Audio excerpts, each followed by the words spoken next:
John, everybody is talking about the metaverse, and you just gave a very insightful talk, which we'll be posting on the podcast as well. But I was wondering if you could elaborate a little bit specifically, because a lot of people are talking about the relationship with the metaverse and Web3, and we didn't cover that in the talk. Well, I mean, you could argue there's a bit of a Venn diagram. Yes. The metaverse is about new ways to present information. Information can be a movie, information can be a game, or it can be training materials, whatever. But it's just instead of being presented as flat text or video, what I'm describing as the metaverse is being alive, because it's real time. It's 3D, interactive, social, and persistent. Now, there's another sphere of sort of a tech conversation going on in Web3, which is really about decentralized finance. It's about, if you will, power to the people type of a thing, using using blockchain instead of central ledgers from Bank of America or MasterCard or American Express or whomever would be behind the transaction. And so it's possible to be metaverse and have nothing to do with Web3. It's possible to Web3 and have nothing to do with the theory of the metaverse, but there's also an overlap. And so, a lot of folks theorize about things like using blockchain technology to have an NFT, say in a video game, that you could take to another video game and have that be interoperable. So there's a lot of things where the overlap in this Venn diagram, where it's both metaverse and Web3. You see a lot of products out there that are trying to do that, like Sandbox and Axie Infinity, and they're trying to get onto that, but it's really early stages. Personally, I think the Web3 has a lot more controversy. My sense is when people think about my definition of the metaverse, they're largely going to say, yeah, that's kind of right, maybe all right, maybe they'll pick some points with it. With Web3, there's a lot more controversy around the fact that there's been all sorts of charlatans taking advantage of people, stealing accounts in video games, and whether there's really a there beyond for using a cryptocurrency to pay for things versus just trading and speculating on value. That too will mature into something that it's meant to be. But again, they're separate, but there's an overlap. Let's talk a little bit about the relationship of VR and the metaverse, because if it weren't for Facebook's acquisition of Oculus and its subsequent name change last October, would we be gripped by metaverse mania? And their metaverse mania, of course, is VR centric. So a couple of things. First off, I think that, as I said in my talk, the metaverse, this sort of sense of presence, sense of real time, being involved in a world, the next generation of the internet, is going to happen no matter, the success of AR/VR. Now, I predict that AR/VR will be very successful. I don't expect in this decade it gets the smartphone penetration, but it gets into the hundreds of millions. And so my sense is most people that have, everyone that's got an XR device in this decade is also going to have a smartphone, might also have a tablet or a Mac or a PC. So I think they're going to expect to access those metaverse experiences from a variety of devices, not just XR devices. So I think, at least with Unity's S1, for example, we talked about whether we would use the word metaverse. We didn't use it once in our S1. There's a reason for that. I think a better description is real-time 3D that is often social, interactive, and persistent, because that's precise, where metaverse is this broad term that means so many things to so many different people. You mentioned, Meta, Mark, and then Bill Gates, as I quoted today, they talk a lot about avatars in the metaverse, but I don't think avatars are essential. They're a piece of something. Right. But imagine you're well, your identity could remain the same, whatever costume or avatar you happen to want. But then what is your identity? Tell me what your identity is. Mm-hmm. Your identity when you go check into the Marriott is your wallet. Mm-hmm. Your identity when you go play the next metaverse version of World of Warcraft is what? It's really your power and what you've gained over experience that doesn't have a place when you're checking into the metaverse. They don't really care that I was once a level 70 World of Warcraft player. I mean, maybe they do. Maybe they have extra points for that. But I don't know. And so, while I'm, and again, let's just take the hotel example. You want to check into a hotel or make a reservation, but you also want to see the view from the window. Now, they may spawn a real-time 3D environment so I can stand in a room and check out the view and maybe get more money for that. But in the process of making the reservation, when it wants my credit card information, and I want to be sure that they're not, it's the right price, etc. Standing there with an avatar, talking to the avatar of somebody behind the counter, it slow things down. It actually make it worse. And so the issue is not so much whether AR or VR are interesting and relevant. They are. It's just they're not always in need of an avatar to make it better or different. Game versus metaverses, or social spaces, right? You talked a little bit about VR chat versus, say, World of Warcraft. In VR chat, you have no real object other than socializing, whereas in World of Warcraft, you're involved with a complex simulation with other people. Is it possible that those game verses will ultimately subsume these social spaces? Look, I think a super good question and a hard one to answer.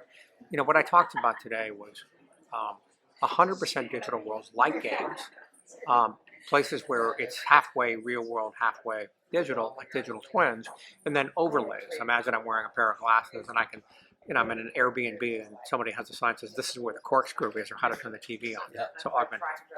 Now, I find one of the things I find really interesting is, games top out in terms of monthly users, tens of millions per an individual game. Not billions, not even hundreds of millions. Social experiences, social networks, TikTok, and Instagram, and Facebook, reach into the billions. And so I think one of the really interesting and sort of, I would call, highly important questions to ask is, my sense is that you're going to see social networks that achieve metaverse reality, being real-time, 3D, interactive, social, heavy emphasis on the social.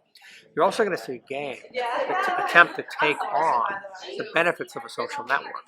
So my sense is there's something combustible and powerful on the intersection of gaming and social networks. We haven't seen that application. But it wasn't that long ago that we thought social networks were done with Facebook and Instagram. And then we got Snap, and they kind of did a lot better than most people expected. Then we got TikTok, and they did better. And really what they were doing is pushing out the corners of the experience for different types of people looking for different types of things. And certainly TikTok, a lot more information in terms of pixels coming to you, more engaging. Mm-hmm. So metaverse is that sort of real-time 3D interactive social thing. Someone will do that. Mm-hmm. I don't know who. If it's going to be a new division of Facebook, or the next, Evan will graduate and start his own social network, but or she will start her own social network. That'll happen. Pivoting slightly to the acquisition of Weta and Unity's plans for the entertainment business, right? We see the games business and techniques for making games coming together with the entertainment business. And is the Weta acquisition going to push you in that direction of bringing more game-type experiences to movies and vice versa? Yes and no. First off, whether somebody's using a game engine built in-house, like they would for, say, a Call of Duty, or they're using Unity, which is most games, or a much smaller number of games built in Unreal, the game engine itself is something that's interacted upon typically by engineers and technologists. The artists live separate from that. They might be working in Maya or Studio Max or Blender. They're creating things. And then they kind of tap their developer on the shoulder and say, ingest this. Mm-hmm. And there are more powerful tools out there, and the most amazing collection of digital tools for creating art content was Weta. We acquired that because we want to bring those tools to all those artists. So we want to enable artists to be more powerful. The second thing is we want to make those tools easier to use and more seamlessly connected to real-time 3D. And so that'd be Unity or even Unreal. We want those tools to be much more intimate, so they don't have to tap their developer on the shoulder. It's a seamless, simple experience. And what we're really trying to do is take incredibly powerful content creation and make it simpler. So we want to stitch these things together. So, my expectation is part of what you get out of this is you're going to get Weta quality visuals in video games. We haven't seen that before, but their renderer, for example, is the world's best renderer, and you can get to that. But you're also going to start to see, in my opinion, films being presented in a different way. But it's possible now, if you produce a movie in real-time 3D, that instead of watching the film from your couch through a screen, you could say, I am that character, and consume the same film in the same way. embodying that individual character, seeing the world from their perspective, or go from character to character, or consume the scenes in a different order that might yield a different set of conclusions or more engagement from users. So my expectation is a lot of these things are, I'm not saying that that's the way movies are going to be, I'm saying that's the way movies can be, and games can get a little bit closer to looking to that way. And I think we're going to see metaverse destinations that do a combination of both. And those are some of the opportunities that open themselves up with these new technologies. And I mean, they're happening and people are exploring it right now. John, thank you for your time. That was a very insightful talk. I love your comments and appreciate you sitting down with me today. All right, thanks a lot. Hi, Jeri. Good to see you. Oh, good to see you again. This is part of our running podcast series, This Week at TWIXR, with Charlie Fink and myself, Ted Shalowitz, sponsored by Bugala, who's been a great sponsor in covering all of this for us and helping us get these things out week over week. So we do every Friday, as you know, because you've been a guest on our podcast. I think the last one was virtual, right? They've been virtual, yes. This is now in person. I am so glad we can meet face to face without having to do Zoom calls. Yes, we are all together in the real at the Augmented World Expo in Santa Clara at the in June of 2022. And you have a very interesting company with very interesting things that I and Charlie, my partner in crime, have been tracking for quite some time and have high interest in. So why don't you just, for our listeners and our viewers watching, give us an overview of what TILT5 is, what it does, and what you're excited about. Well, this is TILT5. This is our system. It's augmented reality glasses that are super lightweight that you can just slip on really fast. And our focus is on tabletop entertainment. So things within arm's reach, experiences that you can bring your entire family or your colleagues around and experience. So we've optimized the design so that it works really well within those constraints. And so what I'm really excited about is we've been working with dozens and dozens of third-party developers bringing games and applications onto our system. And the things that are really fun that I like are there's a bunch of action games that we have that are co-op, so you can sit across the table or have your friends around and you play these action games. Really heightens the video game experience when you can look eye to eye, like when your friend annihilates you or something, or you look at their body language and you can kind of figure out what they're doing. There's a bunch of other exciting things that are in the works as well as a bunch of puzzle games. We have Tabletopia. This is our Tabletopia week. We're announcing up to 150 games on the Tabletopia platform. So this platform's cool because it's all your favorite European style games on there, all the way down to simple things like poker and checkers. But it's cross-platform. So if you don't have a TILT5 yet, you can still play with your friends remotely that have a PC, or they could sit around the table with you with their iPad. So last time we talked, you were in development on the project. It was kind of the getting ready for productization. That was a while ago, And wasn't it? now, tell us where you are today. It's commercial, you're shipping it to end users, to customers at this point, and maybe talk about retail price and where you get it and all that kind of thing. Yeah. We're in full mass production now, and we're shipping tons of units. It's super exciting. So we're hearing all the feedback from our customers, telling us about what they're super excited about, and that's exciting. It's been super challenging, though, because COVID, not being able to go to the factories in China. We still can't go to the factory Right, so in you have to do China. everything remotely. Yeah. Remotely, but we had to make a bunch of robotic fixtures and send it to China to build these To things. build into your specs. To make Yeah, because we couldn't be there physically to make sure every screw and lens and everything was installed correctly. But retail price is $359. You can go to our website. We're going to be caught up on orders by the end of the summer, although our backlog is getting deeper and deeper each week. The sales are spiking pretty quickly. So But we have we get it now is on the TILT5 website. correct. And eventually you'll get it on other mass retailers, Amazon, and other places, but not yet. Yeah, we tried to design the system so it has mass appeal. I'm really excited about working on products that can be deployed to, say, 100 million homes. And so we tried to optimize it for that kind of experience. So that means obviously Amazon and all these other places. So we ordered one today with the back orders. How long roughly to get one? Towards the end of summer, I think we're sitting just a couple around months. September is where we'll be caught up. But of course, it keeps getting deeper. Yeah, so if you order one now, you're a few months out when you get it. Yeah, we have a $5 get your name on the waiting list. Yeah, smart. program right now.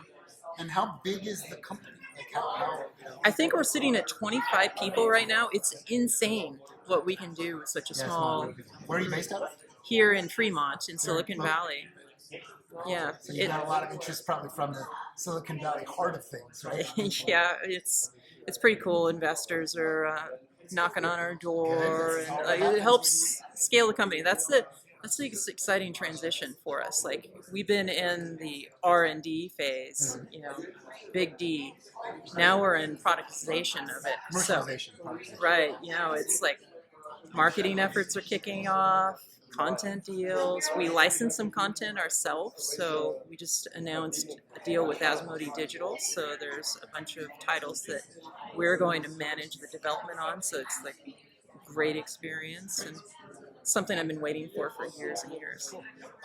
Tell us a little bit about how the technology works with the wand and the glasses, and why is it? Most people see AR glasses, and people in our industry expect these things to cost thousands of dollars, right? Yeah. But you're in the hundreds of dollars, so maybe explain what the difference is from something we'd see from, say, Magic Leap or Qualcomm versus what you're doing. Yeah, so there's some trade-offs that we made. So by constraining the problem to tabletop experiences, we could choose some different components to put in it. We could also change the optical path. So instead of trying to put the light directly into your eyes, which, say a Magic Leap or a HoloLens, you might have $1,000 worth of just lenses to put the light in front of your eyes. With our system, we have a special board that has this retro-reflective optical property. Right. You actually project out to the game board back to the user, which gives us this free space, which we can do a bunch of really nifty tricks to make our experience really good. One of those is generating a light field, which is the holy grail for augmented reality, which is Vergence accommodation. So like if you focus on a virtual object here, things in the background go out of focus, and it gives a real presence to the objects on the table. And as you focus back and forth, they feel like they're really there. Only can be achieved because we have this long optical path. And then my background's in toy design, so they're very price sensitive. So this is closer to a toy than a Rolls Royce, right? I mean, it's still $350, so it's Yeah, not yeah. for everybody, but it's starting to get to a point where, as a big holiday gift, as a big birthday gift, someone that's really into this can sort of justify that kind of cost, especially if you've got eventually hundreds of games you can play on it, right? Exactly. And some of the things that we did is we worked really hard on using like plastic components, like the lenses are So it doesn't break plastic. easily It's that wasn't easy. Like just making these lenses that are super high quality was like a big task, but it also makes the cost a lot lower and our ability to assemble them a lot lower. And so we can be gross margin positive on a device that's as cheap as like a Nintendo Switch. Yeah, right. Amazing. Yeah.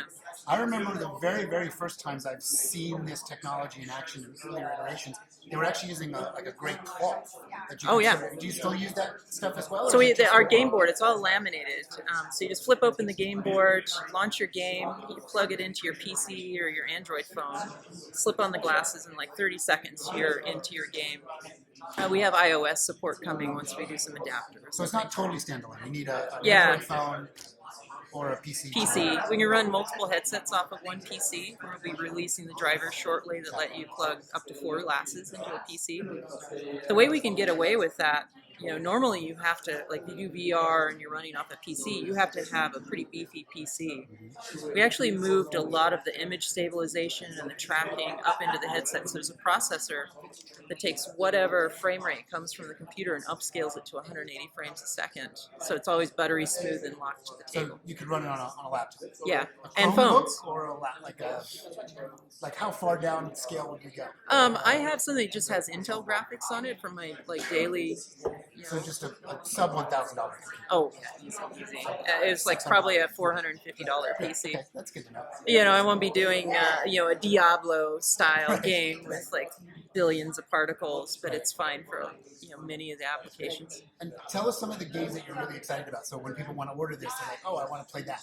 Yeah, the one that I'm addicted to right now is called Battle Planet. It's a shoot 'em up that's on a sphere. As you run around the sphere, it rotates, and your player's like shooting all the bad guys. There's different objectives on each of the levels. Like one level, you have to like defuse bombs. Another one, you have to like clear the planet. But it's co-op too, so that's really exciting. I'm excited about Figment XR for different reasons. It's less of a adrenaline thrill type experience. This is more of a Zen-like sandbox. And I'm excited about this one because you can just get together with your friends. You might have grandma come over and they can draw hearts in like virtual. Light touch, low impact kind of. Yeah, and it's multiplayer and it's all group, kind of just fun play. Plus, you can bring in like import game objects from like Sketchfab and apply game logic to it and do kind of no-code gaming in it. So it's very relaxing. We have a bunch of puzzle games which are super fun, like Floating Farmer. Those are really like depending on your mood. And then board games obviously is, you know, sometimes people think we're a board game replacement, but it's a hybrid board plus technology, right? So it's kind of interesting. Yeah, what we're trying to do is solve like one of the fundamental problems for video games in the living room is, you know, for instance, in my living room, I've got 2 televisions, 2 Xboxes, 2 PlayStations, 2 Switches, and it only lets me bring one friend over to play. You can't play. really collaborate that well, right? Especially in person. Right? Yeah, and you're sitting on the couch facing forward, and the body language is lost, and that Yeah, you lose the fun. That's why we play board games, because we want that social interaction. So it's this really cool hybrid where you can take that action game or a strategy game and bring it. Now it's to the table. And now you're in the round having this kind of communal type experience where there's all these kind of sub layers on top that enhance the game.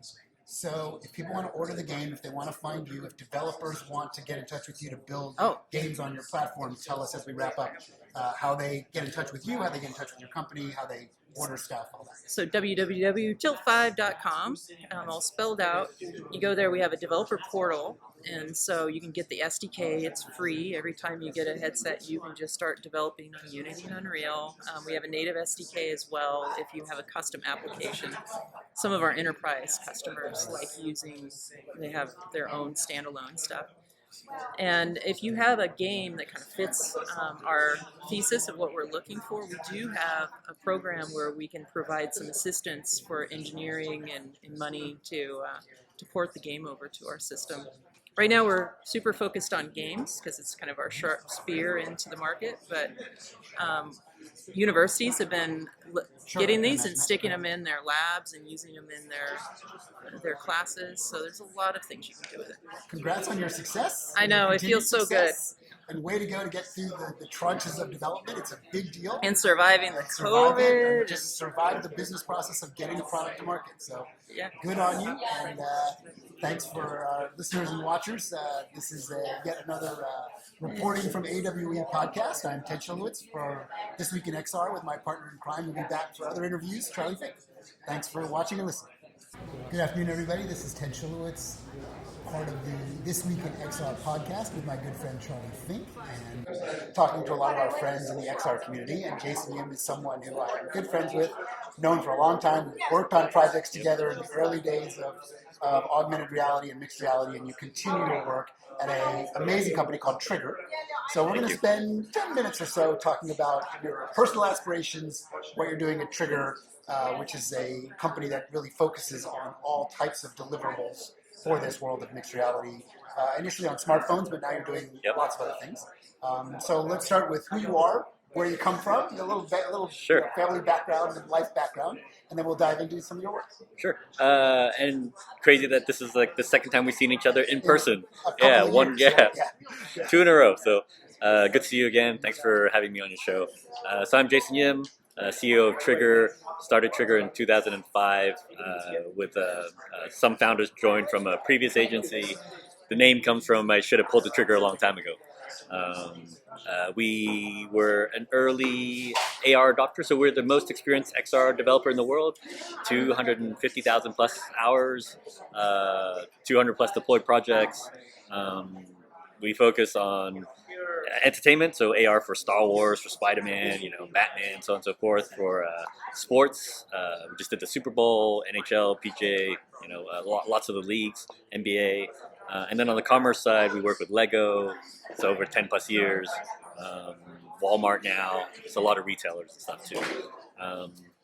So what's it like working with big brands and big IP? It presents its own interesting challenges and opportunities, right? very different than just working with original IP. Like Yeah. dealing with brand managers and all of the restrictions and all of the care that a very big, well-known brand needs to deal with when they're trying to get something into a new medium, which in and of itself creates technical challenges, right? So you have to kind of bridge that gap. Yeah, on the entertainment side, it's like really interesting because it's like I don't think there are bigger IPs than the ones that we work with. Like you can't get bigger than a Star Wars or a Spidey or something, but it's amazing how the filmmakers are still involved all the way through.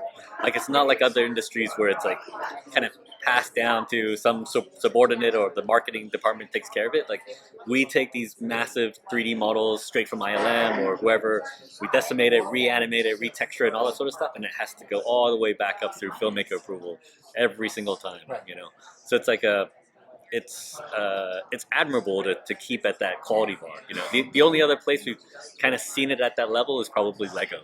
You know, everything is like, yeah. Well, their brand is so important. It's everything, right? Yeah. If their brand gets distilled or goes problematic in some way because of an application that someone didn't approve the right things for, Right. then you've got big challenges. Yeah. It makes sense.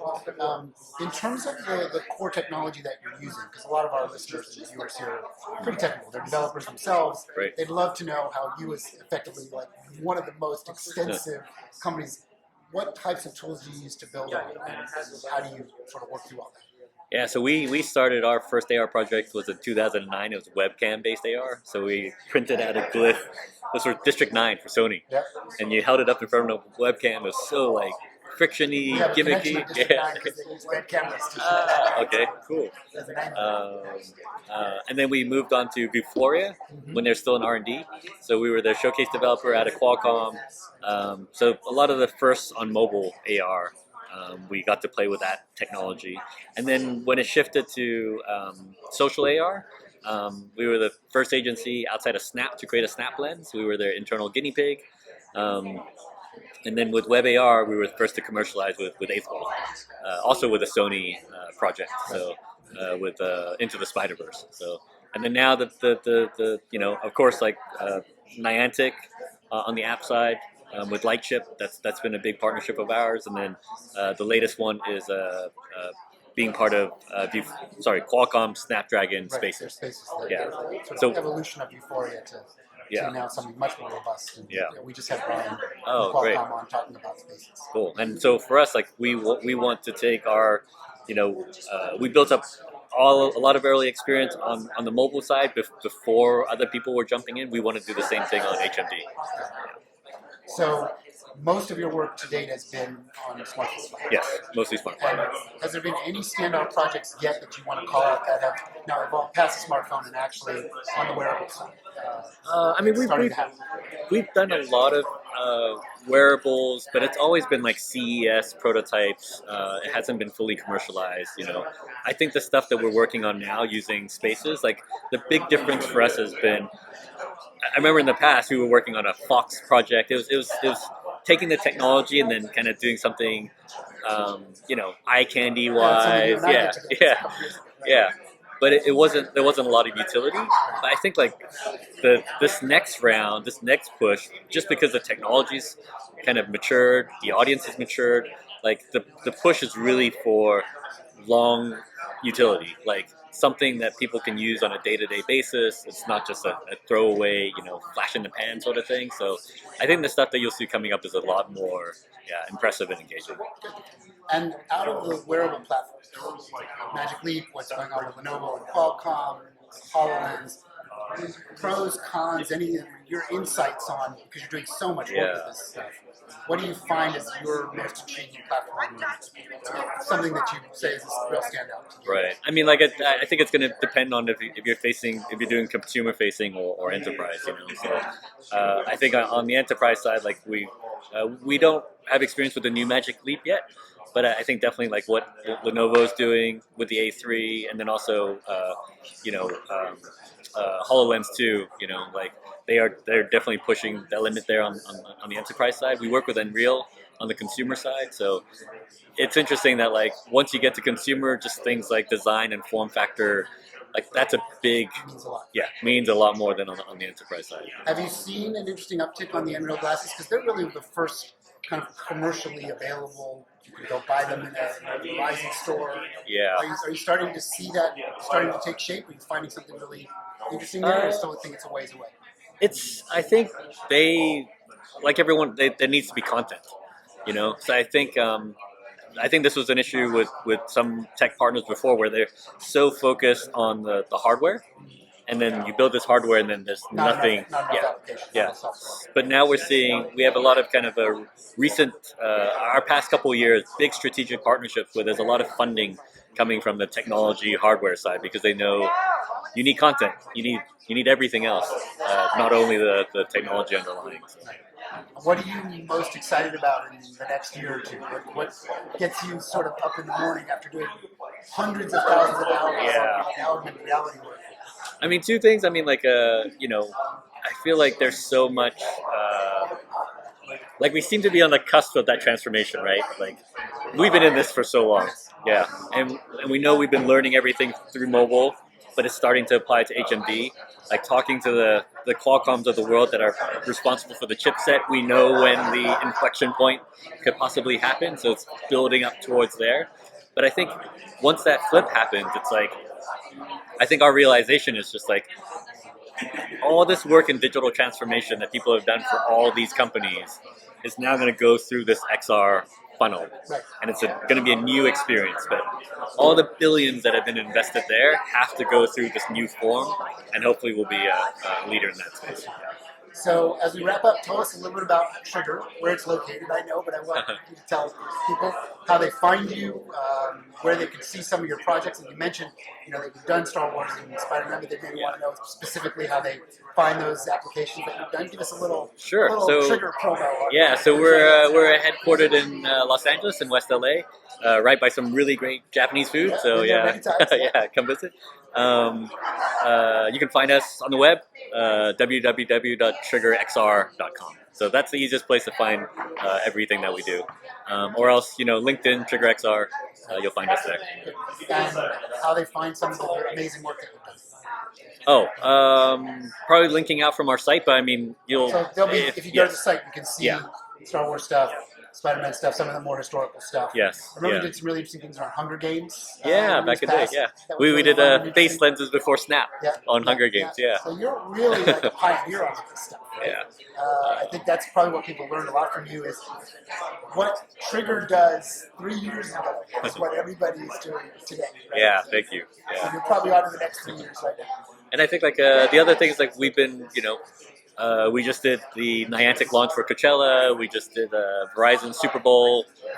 So a lot of big eventy stuff. You'll probably find our stuff out there. When we wrap up, tell us a little bit about the Coachella project, because that was really interesting, very ambitious. Yeah. So the interesting thing was like we started a couple years back, actually pre-pandemic. So we were already doing the AR features for the Coachella that got canceled. Right. And then of course it got canceled because of the pandemic. And then later on, when Niantic was involved with their new ARDK, it was taking the best of the original plans that we had created, and then the new capabilities that Niantic would bring and allow for us to use. That's what we launched at the latest Coachella. So there were things where they have a big tower in the middle. And we were using their kind of latest kind of semantic segmentation and stuff like that, so we could see where the sky was, and then we could figure out what was by GPS. We knew you were close to the tower, and then we could computer vision figure out what was intercutting the tower into the sky. And then and place it on top of that tower. So it's using some kind of tricky stuff to try to identify those things, but without ARDK's core tech, we wouldn't be able to do that. So, And this was defined as an application for people at the event. They would take their phone out, hold it up. We saw a lot of people doing it. So and the great thing is like it wasn't it was, you know, a partnership with the Coachella team, so it was embedded inside the Coachella app. It wasn't like some separate thing that you had to download just for that experience. Could people offsite use it in various ways too? Or is it only for people at the event? I think it's only at the event. So I mean, still hundreds of thousands of people, but not millions. And then Super Bowl is the opposite, right? Right, like everybody. No one could get in there, but you know, unless you had a Super Bowl ticket. But now with AR, you could jump in, be on stage with Snoop Dogg, and see the performance. And that was a So partnership with Verizon, right? So that was Verizon and Pepsi. yeah, Yeah. it's Pepsi. That's right. And that was interesting because it was amazing the low latency because I had a really good 5G connection. Cool. Just seeing how real time it was. Like Yeah. it was half a second. Like it was Yeah. amazing how felt live it was Right. tied to the broadcast. So, And all kudos to the Verizon team just to set up the server infrastructure to, right, to pull that off. yeah, amazing. Thanks, Jason. Yeah, no worries. This is This Week in XR's podcasts from AWE. Thanks for listening, and there's more to come. Thanks, Ted.